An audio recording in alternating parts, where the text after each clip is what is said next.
something just happened in my life that it just diverted me away from music. It was no longer the dream. I kind of just took a back seat. And obviously my old school people were like, oh, get back on it, man, it's just sick, and it just wasn't there. Dolly, hello, my sweetheart. Thank you so much for honouring my invitation. You're probably thinking, wait, why does she want to talk to me? No, of course not. It's actually a pleasure. Thank you. Thank you. Yeah, I appreciate you even thinking of me to speak. No problem. Because I feel like you do so many things. I want to get to understand a bit more about you and the journey. And the one thing I do know is that your mum had a very popular Ghanaian restaurant in North London, SWEETHANDZ. You have to come. Listen. SWEETHANDZ was the place. Yeah. So let's take it back. What was your upbringing like? I know you have a brother. Is it just you and your brother? So everyone actually thinks it's just me and my brother because they always see us. But actually, there is. There's my older sister. She's the firstborn, and then there's me, and then there's Kelvin. But I actually have 4 other brothers as well. But that's from my dad's side. Right. Yeah, but from same mum, same dad. Yeah. Sister, me, and brother. Okay. So what was growing up like, your childhood like? Because I know your mum had a business. So when did SWEETHANDZ even open? Okay, so yeah, that is a good question. So that actually happened when I was 17. Okay. So what it was, people in North London will know there was a club called Manjaro, which was a Ghanaian. Where was Manjaro? On Holloway Road. So that's where we first started. Okay. So that was literally across the road from SWEETHANDZ. So when that closed down in 2010, we was obviously, once anything that happens to the club affected the restaurant, because we was the restaurant in that club. Right. So we was like, oh my god, what to do? Fortunately, across the road there was a place up for grabs, so we went there, and that was SWEETHANDZ's own establishment. Wow. So that was from 2010. 2010. Amazing. Yeah, but SWEETHANDZ actually was established from 2008. Okay. Okay. From the club in Manjaro. Wow, so it's been a journey. It has been a journey. So what, I'm a chef then? Is she a chef? More or less, to be fair. She's been in hospitality. I think when you first started the business, you know, you're hands-on. Watch it. And we've got some. This is from a shop called SWEETHANDZ in North London. Can you explain what it is? It's your thing, it's your baby. Yeah. You know, you're doing everything until it develops into something greater. Then you can have people working for you and stuff. We did actually go for a lot of workers. Yeah. Because you've got to find the right ones that will stay. I mean? Yeah, it's true. And it has to make sense. Obviously, you take time to train these people. That work, but yeah. Especially Ghanaian. Did your mum hire just Ghanaians, or we had Ghanaians. Yeah. If anyone was non-Ghanaian, they would probably do like, I don't know, not the kitchen pool, or do you know what I'm saying? Something that's not. So you said you were 17. That means you had a good understanding of the way of how things were going. How did that, I guess, impact your adolescence? Because 17, you could be doing. I know. Things, so. I could have been doing a lot of things, and I think it's just because of my mum and who she was, and it's almost like that's all you know. So you're looking up to your mum, what she does. Okay, she's very business minded. You started a business, you're into it. That's you now. You know, and that was up and running until I was one of the 2. So it's just like, yeah, you've been exposed to that, you know. So she's just hustling. Next thing, okay, I'm hustling. I'm doing my thing, you know, and it just becomes the norm. It literally became my norm. Yeah. So weekends, instead of going out with your friends, you went in the shop. Yeah, literally helping mummy. Yeah. You know, making the business rise, and it's a sacrifice at the end of the day, and a sacrifice that a lot of people in my generation don't make, because a lot of people used to praise me. Listen, the parents, oh, my daughter, my son will never. You know, you keep going. You're doing great. Like a lot of my friends would tell me, oh, you're a good boy. I wouldn't be doing. Do you know what I'm trying to say? But for me, it just seemed like that's what needed to be done. Yeah, that was the right thing to do. Yeah, the right thing to do. It was bigger than. Yeah. Do you know what I'm trying to say?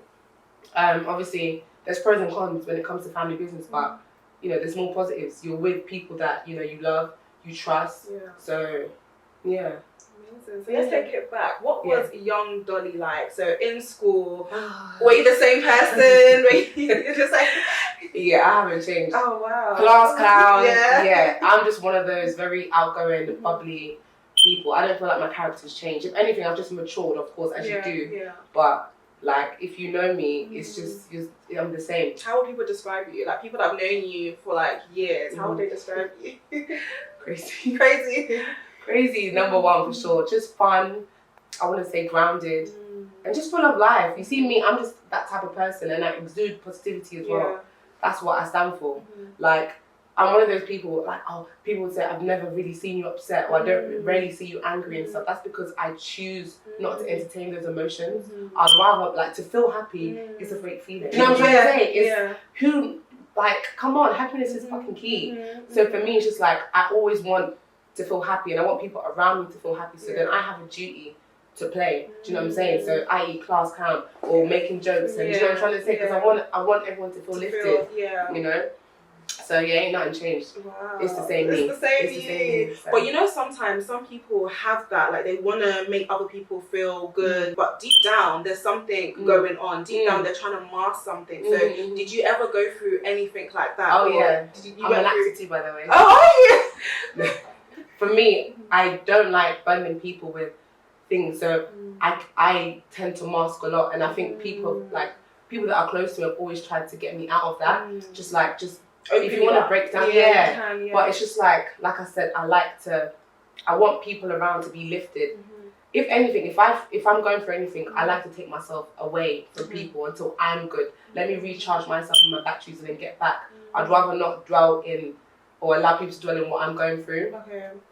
But to be fair, if you're close to me and I'm going through something, 7 times out of 10, you'll know what's up. Do you know what I'm saying? And it's like, if you really know me, like, I don't even have to tell you anything. You'll just be able to pick up certain things. Do you know what I'm trying to say? Yeah.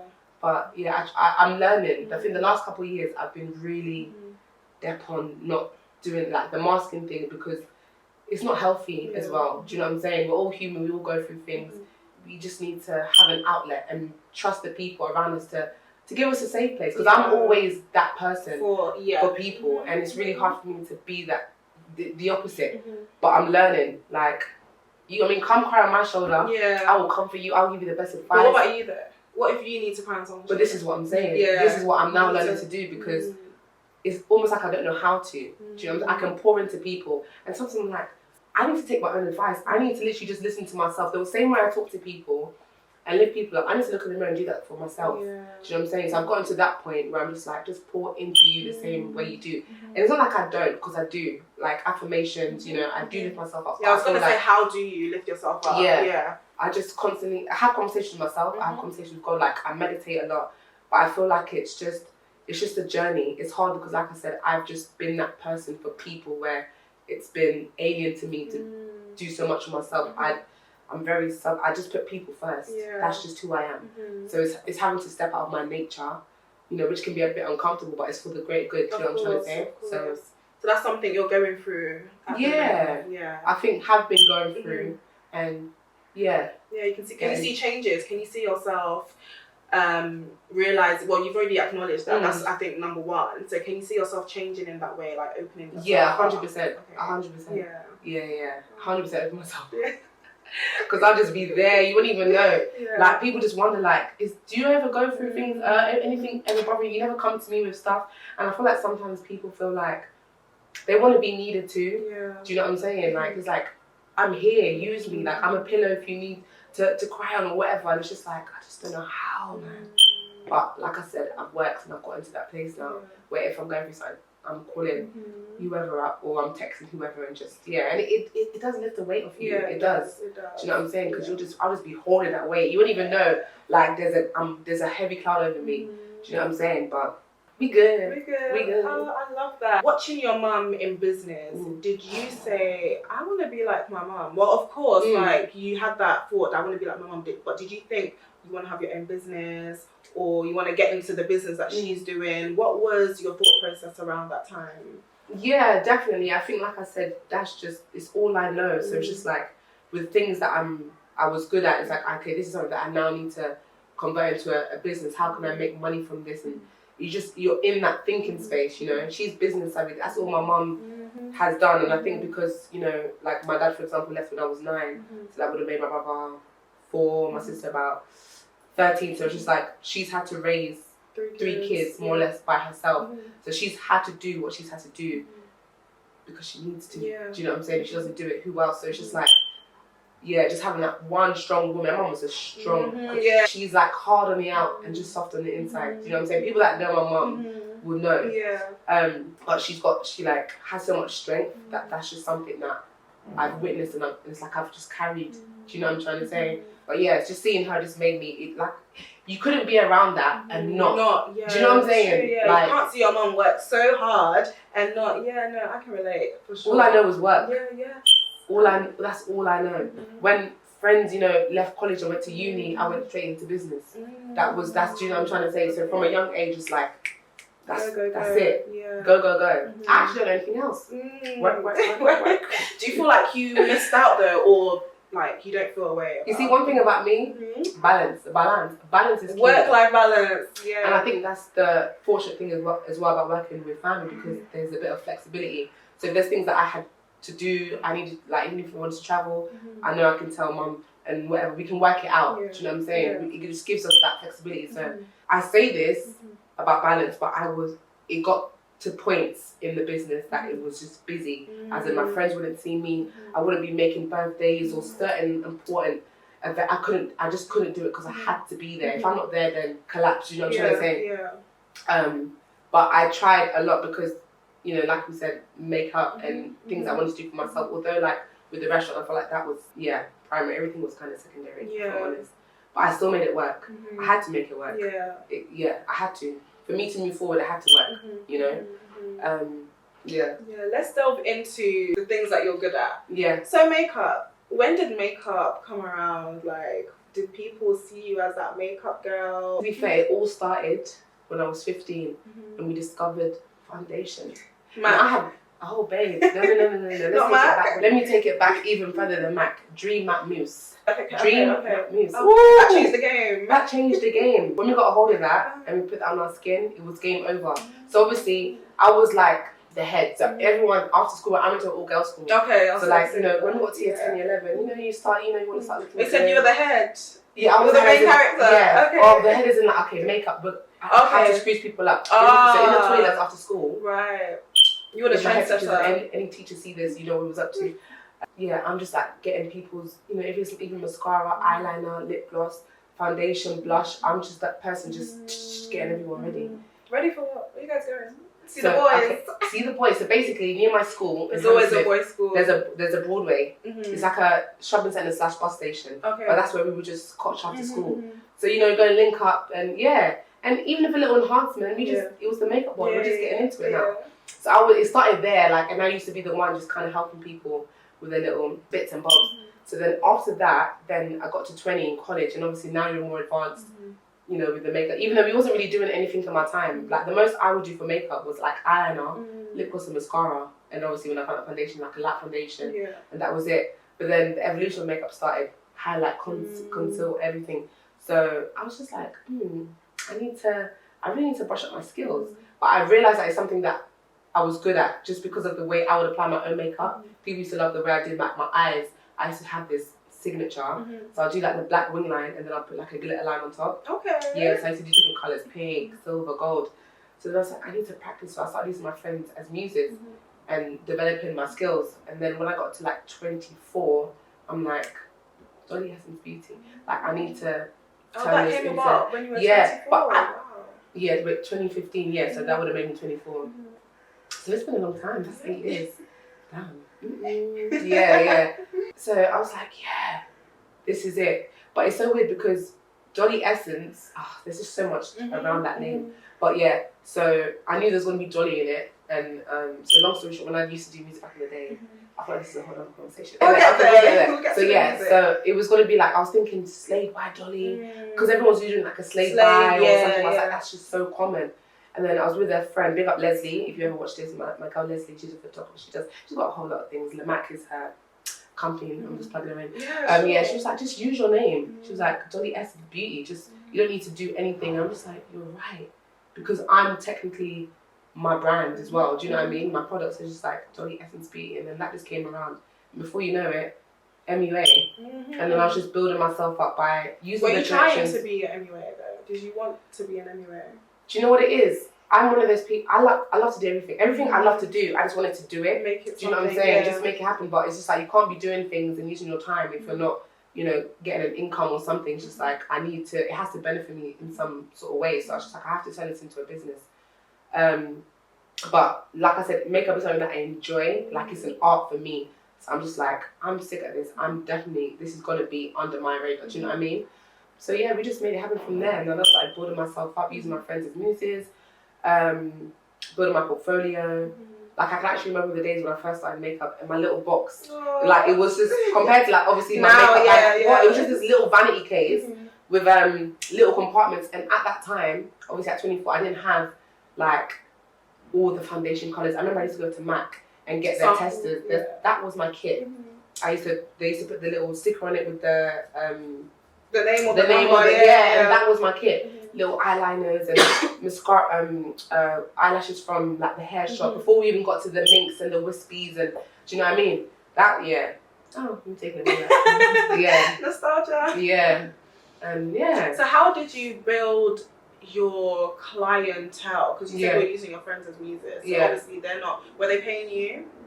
No, if I needed but to begin with, no, because I'm just like using you for looks and stuff like that. So how did you build it up then to the point where you are now? You get the portfolio. Like I was quite popular on when I say popular, I've got followers in it, not a lot, like some people, but you know what I'm saying. I know a lot of people, so I used that. So when I launched it, it's like I made a separate page for my business. I got everyone that was on my main page to follow my business page, and it's just about seeing what I do. Oh yeah, you're sick, wanting to use it, and me also approaching people. So like I knew a lot of people in the industry, and I wanted to use them. So if I approach you, back in the day, even now people still use people for exposure and stuff like that. Yeah. But the thing is, if you're confident in what you do, when you approach those people and they love what you do, they're gonna come back. Yeah. They're gonna want to use you again. So before you know it, you've gained a client just by offering yourself, just by showcasing your talent. And that's all you need, the opportunity to showcase yourself. And I wasn't losing anything because I was trying to build myself. Obviously, it comes to a point because people like to do this. Oh yeah, I'll use you for no. It gets to a point where you know your worth. You're gonna pay for this service. I'm great at what I do. Do you know what I'm trying to say? Yes. So yeah, that's how I connect to the dots and letting people know, like all the people that I knew that were in the industry. I'll let so and so know that I do makeup. I would love to do your makeup.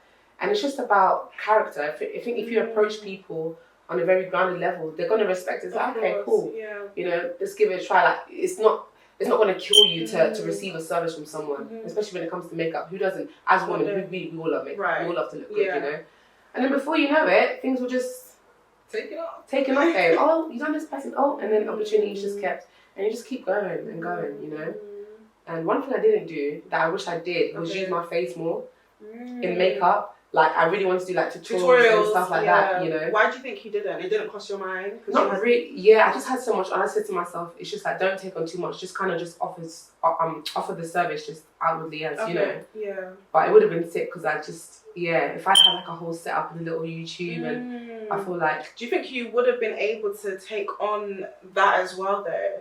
With the other things that you were doing? Yeah, not at the time. Yeah. I think had a few things been out of the picture, most definitely. Yeah. But we need time, girl. Yeah. And I'm the type of person, I can take on a lot, but I'm just going to burn myself out. Do you know what I'm saying? So I'd rather just focus on one or two things, three things, and then just keep it like that. So when you do burn yourself, reach the point where you fall burnt out, do you listen to yourself and your body, or do you keep going? 50-50. Yeah, it's 50-50. But more times, people will be telling me, like, just take it easy. Do you know what I'm saying? When I start complaining, like, oh, my back hurts, or whatever the case may be, it's just like, I'll get my people getting on to me, just calm down, like, you're doing a lot. You finally listen. Then I listen. Because sometimes, we don't listen to our body, we need to. Yeah. But, Sure. Yeah. Okay, so you mentioned music. Again, how does music come about? Because makeup, music, I know. Different. So this is the thing. Music actually started when I was 14. So a lot of people didn't know that. Like, if you know me in the industry because of makeup, you just think, okay, and I'm doing music, makeup artist, artist. It wasn't that at all. I was actually just returning to what it was to begin with. So when I was 14, I was doing music. I was more active. I started with grime, actually. Channel U days, big up Channel U. That was that's what everyone aspired to. Like, I just remember school days, like me and my girls. And I went to predominantly all white school. There was only 20 black girls in my year out of 150. But with a small 20, like, you know what I'm saying? A lot of people were like, on what I was on, like, music-wise. So I had a few friends that would spit bars with, lunchtime and stuff. So it started there. Videos? Do you know what? Oh, no. And it upsets me because I had a computer with everything on it. And I remember returning home from school one day, I think I was about 15, and the computer was wiped out. Like, all my memories gone. Even the beats that I started to make and stuff, I started to you were making beats? Girl, I think, and this is what breaks my heart, because it's like so much things have like to turn me away because of, even when I've like lost my phones with all my lyrics, my BlackBerry had bare music, and it just, that's what, we're going to get to that, why I stopped. So I was pursuing music up until 20, so I was very much on it. Like, when I tell you, I was doing showcases at open mics, people that know, it was Dollface back in the day, it wasn't Dolly Essence, it was Dollface. People that know Doll, they knew like, I was on this. And then something just happened in my life that it just diverted me away from music. It was no longer the dream. I kind of just took a back seat. And obviously my old school people were like, oh, get back on it, man, it's just sick, and da-da-da. It just wasn't there. But I was still writing music every now and again. If I hear a beat, I'm just going crazy at home. Maybe I'll drop a little something on Instagram, but that was literally it. And I left it alone. And then fast forward to 30, when I turned 30, around, I think the year I was 30, I just went in the studio. My boy had a studio, and I just went to the studio, and then before you know it, I recorded a track. I'm like, and then it just started from there. I'm like, you know what, maybe I'll just get back onto it. So obviously when I've dropped something, people are like, yeah, good to have you back, let's get back on it. And then it was kind of around the time I had stopped working with certain artists in the industry, so it gave me more time, because when doing makeup for people in the industry, whether they're artists or models, that is, it's a lot of work, do you know what I'm saying, time consuming. So I was just like, maybe this is happening for a reason. Maybe it's like a timing thing. So I was just like, let me just go for it. And then, we're here going for it. But it's still quite challenging. And I say that because, like I said, I'm not new to music. Like, this is a passion of mine. I mean, every tattoo I have is to do with music. Oh, apart from on my ankle. I got it when I was 18, that's another story. But everything's changed, is that like everything's changed, and I feel like even me, Dolly Essence. They wanna know who I be, wanna know who I am, why? Cause when they met me, didn't see this in the plan. Timing is the key, that's what you need to overstand. If you wanna talk business, cut the middleman, we go straight to the point. Oh, and if it's herbal, put it straight in a joint. Rasta man, weed can never disappoint. Plus high senses, gets you closer to the coin. Oh, it's go time. Can never run late for this. I'm about to make a movie, you should stay for this. Can't take away my blessing cause I prayed for this. Can't come against I cause I was made for this. If you wanna get my time then you should pay for it. If you want a kitty cat you need to wait for it. Yo, I see my spot, time to make space for it. Baby, watch me do my thing as I slave for it. Oh, makeup to music, I'm an artist. And when I shoot bang bang I hit the target. This is not the end, I'm just getting started. The person's changed, and it's like the way that I want to deliver certain things or what I write about. Like back in the day when I was doing music, even though I started with grime, when I got really girly and stuff, because I was a tomboy, when I got girly I started like trying to rap like Nicki Minaj, trying to do like the American accent and stuff, and it was kind of cringy because I was just like, that wasn't me, but do you know what I mean? So it's just like, fast forward to now, like my whole approach to music, the whole approach to the art is different. I'm more conscious with my lyrics and stuff like that, but it's like trying to find the way to kind of fit in comfortably as well, and not that I give a F about what anyone thinks, but it's just like, you want to be taken seriously, you know? People need to really understand where I'm coming from, and I think maybe that's down to me as an artist to maybe explore that in my lyrics, like, so people understand the journey. But yeah, to some people it was a shock. It's just like, wow, you was doing makeup and now... No, but no. When did you turn rapper, honey? I said, good rapper, baby. You know, it's been that. So, yeah. So how has the year been like for Dolly in terms of your business and in terms of your love for music? It's been, wait, business, you mean makeup, right? Yeah, makeup, okay. It's been up and down. I feel like because I'm trying to pursue music, I've kind of put makeup aside slightly. And when I say that, I've become less available. So where I was so like on posting content and yeah, that's slowed down. Like I've got content sitting in my phone from like early this year. That's not even posted. So people even have to ask me now, are you still doing makeup? Okay. Are you still doing makeup? I'm like, yeah, I am. But it's just like, I'm just trying to really put energy into myself. But money have to mix. So it's like you're trying I'm still available. Yeah, I'm just trying to find the balance. Yeah. But I think I was literally having this conversation with my friend the other day, and it's just like, I know I need to do more and can do more. It's just about doing it because it's like, clearly there's something I love and there's something I'm good at, so I just need to be more hungry for it, because that's where the real development will come.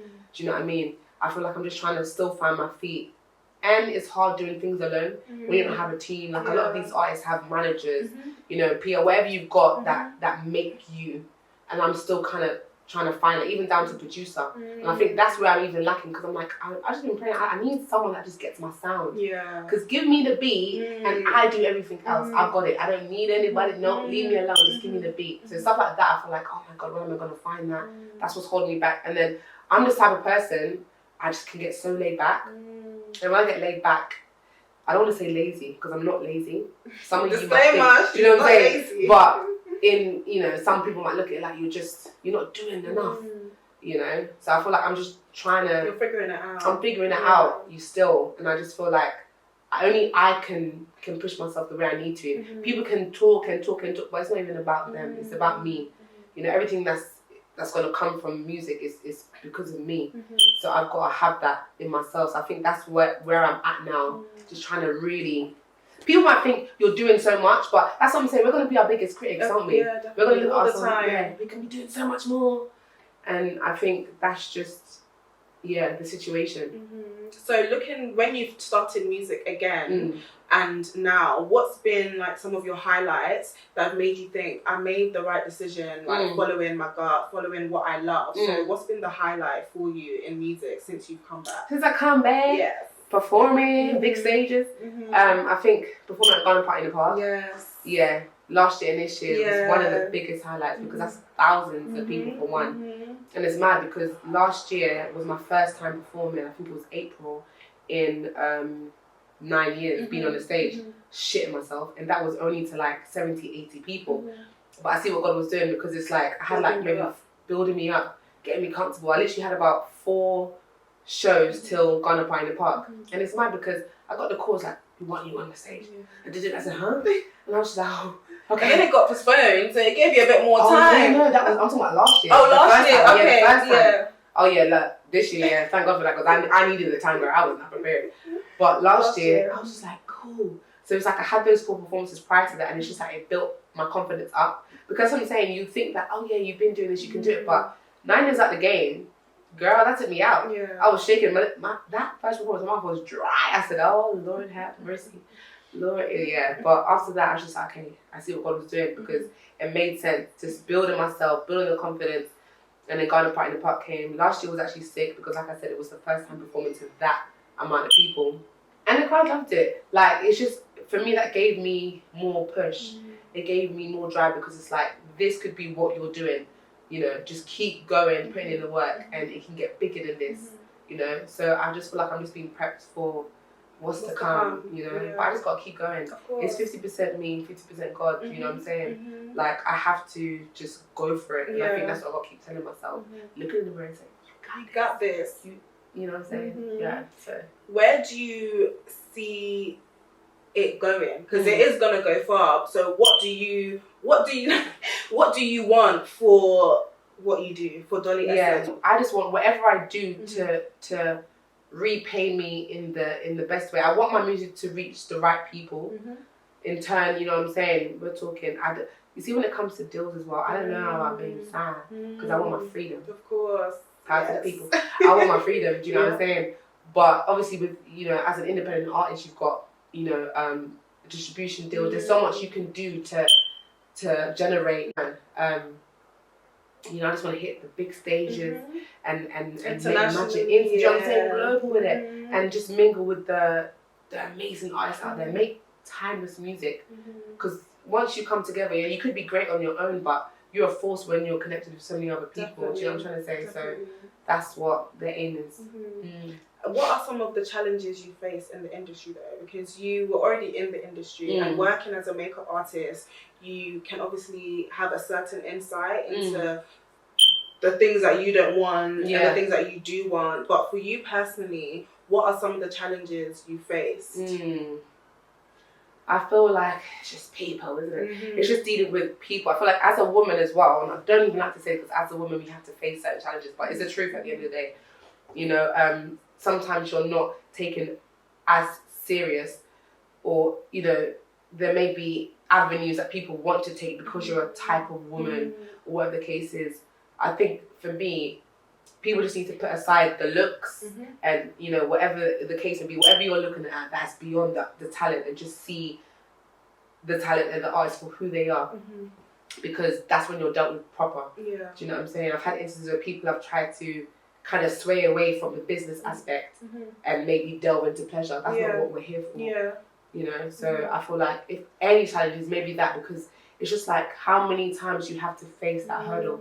We're just trying to get to the bed. Do you know what I'm saying? Yeah. But, you know, and then also I would say another challenge, maybe people not wanting to, you know, when you're like at a certain level, like you have to, some people, not everyone, but they may look at you like, okay, you have more to gain from me, so why am I working with you? Or that type of thing. You know, they don't look beyond, I don't know, the followers or whatever the case may be. Yeah. You know, when really, if something makes sense, it'll make sense. You go for it regardless. And that's the type of mind I have. Other than that, I think, it's not too bad. Yeah. I'm on the current pace. Oh, yeah. Love that. But what would you say to someone that's, let's say, 10 years younger than you, someone who's business-minded, someone who has so much to offer, but they don't know where to start, they don't know like how to dig it out and, like you said, share it with the world. It could be due to so many different things, insecurities, traumas. So what would you say to someone who's got that light, but they're not shining? They're allowed to shine bright. Yeah. Everything starts with self. I feel like you really need to get to know yourself, take time for yourself, understand yourself. The same way you'll take time to know someone, give that time to yourself. Even if it means being alone for a while. People are scared to be alone. You always want to be around people, but if you're not right within, like you can just have people subtracting so much energy from you that you need for yourself. Do you know what I mean? Be aware of the company that you keep, where you get your advice from, your, you know, things that are there to fill your cup. You've got to be cautious of these things because they all influence your being. You know, just trust yourself as well. I feel like we can be so hard on ourselves sometimes. We just need to love ourselves. Everything starts with self. You know, self-love, self-care, self-everything, self-less. Like, it's just self. So it might be complex with someone that's 10 years younger. They might not be able to comprehend certain things, but it's just like, just take time to love yourself. And when you take time for yourself, everything aligns and falls into place. It does. You know, there's a lot of things that I'm sure we could say, I wish I knew this when I was younger, you know, but there's a time for everything. Just be easy on yourself, you know, love yourself. Yeah, power to the people.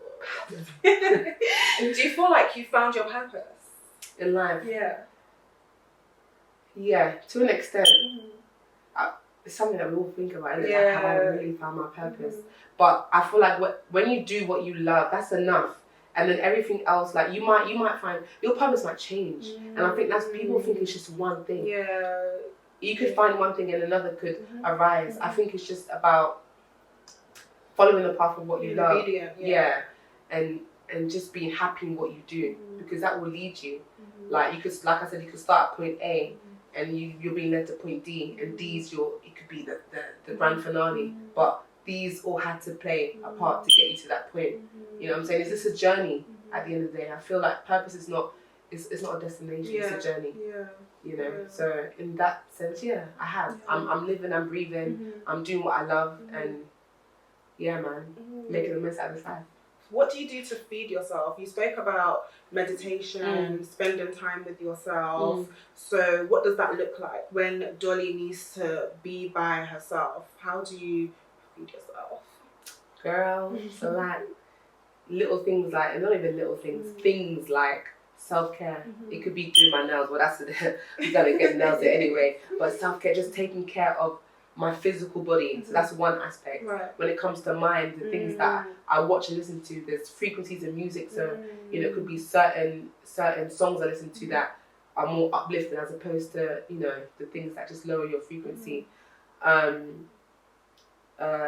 Physical body, again, it could be going to the gym, it could be yoga, things like that, just to center yourself spiritually. You know, just listening to the word. I'm not, I don't conform to any religion, but I'm very close to God. You know. So, and just being around the right people.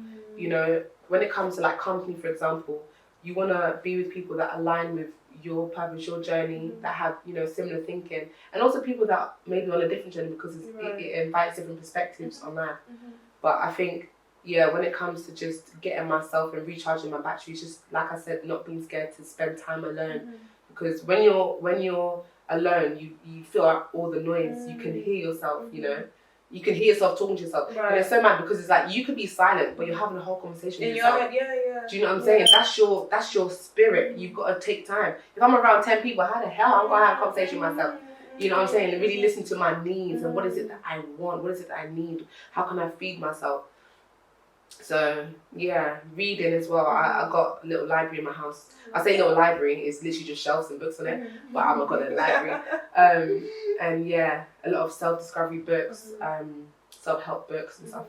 I think that really helped me. And do you apply what's in those? Because I have so many self-help books, so many. Yeah. But it's like, it doesn't do anything unless you do something. So you apply those. You have to. Yeah. Otherwise, it's just, what's the point? Yeah. Do you know what I'm saying? Everything. You've got the knowledge, but you've got to apply the wisdom to the knowledge. You know what I'm saying? And that's just what it's about. I can't be reading things and not practicing what it, you know. What am I doing that for? You know. Sometimes it's easier said than done, but you've got to make that step. Once you take that step, the rest is history. You know, and I'm really big on, you know, pouring into myself. Like I said, like, with the struggles of pouring into other people, when I know I've got the capacity to do so for myself, I'm doing it. Whatever it takes for me to feel happy without obviously anyone getting hurt or I'm doing it for me, because that's what's going to make me feel good, you know, and that's important. Yeah. I love that. I'm taking so many gems. I'm like, girl, you're gonna watch this back and be like, yes. Wait, let me go back. Yeah, no, totally. Love I wanted to ask as well, what does the new year look like for Dolly? What does Dolly want for this year? What does it look like for you? The new year looks like new beginnings, fresh starts. Yeah, I know what I'm saying there. But it's just inviting, letting go and letting God. Like, there's just so many things that, for example, like this year, I've had a spin of situations I didn't even expect, but I just know that it's happening for its reasons and for my greatest good. And it's just like, okay, I just know that next year, I know personally it's going to be different, you know. So I think for me, I'm just more excited to see what's to come from that. You're excited. I You're am. thinking about it. I am. If I think I am, and I have to be, because it's what God's placed in my life. You know, I have to be excited. It's going to be a different year.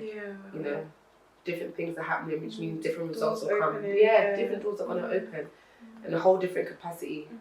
Oh, I love that. Keep shining your light. You're always. Every time I see you always got a big smile on your face, like always so lovely. So don't let anyone. I know you already know, like no one can take this light. They try, they're not gonna succeed. So keep it up. And honestly, thank you so much. Thank you, babes. I really enjoyed this. Oh, really? Yeah, no, it's been lovely. Oh, great. We need to do this again. Yes. Literally. Have like a little girly night literally. and just exchange. Maybe I can ask you some questions Of too. course. Yeah, I'm down. it's been great. Oh, thank you so much. Thank you, baby girl. Yes, and continue doing this. This is great what you're doing. Thank you. Honestly.